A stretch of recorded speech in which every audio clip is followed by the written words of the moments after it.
Salut à tous, c'est Axel de testmobile.fr. On est au MWC 2014.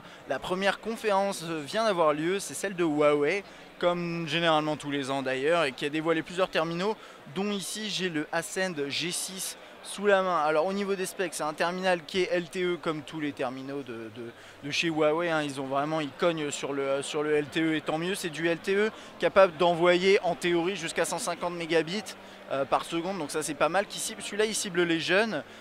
C'est un terminal avec un écran de, je ne sais, oh mince, j'ai pas la taille sous les yeux, attendez, je me faufile. 4.5, c'est du QHD 960 par 540. Voilà, ça lui fait du 245 ppi. Il tourne avec Emotion UI et c'est du Android la 4.3, mais normalement la 4.4 est prévue. Je vais hop rentrer dans l'interface juste pour que l'écran reste allumé.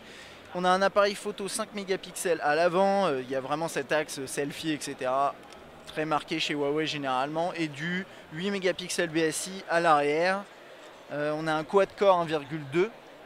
Et au niveau de la RAM, excusez-moi, on a 1 Go et on a 4 Go de mémoire interne avec micro SD jusqu'à 32, une batterie de 2000 mAh. Voilà, c'est à peu près tout.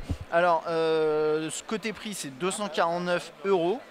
Et on va maintenant passer au design. On a un appareil qui est très très fin, très très léger également, qui fait quand même vachement penser au P6, hein, tout de même. Donc on va regarder, hop, voilà, ici on a la caméra frontale.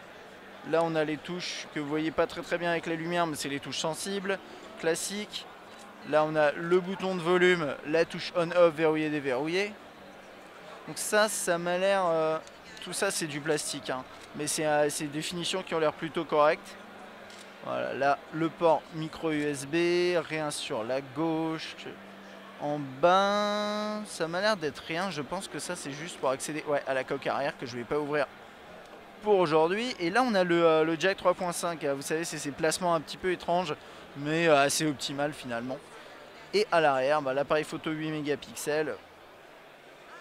Voilà, qui est juste ici.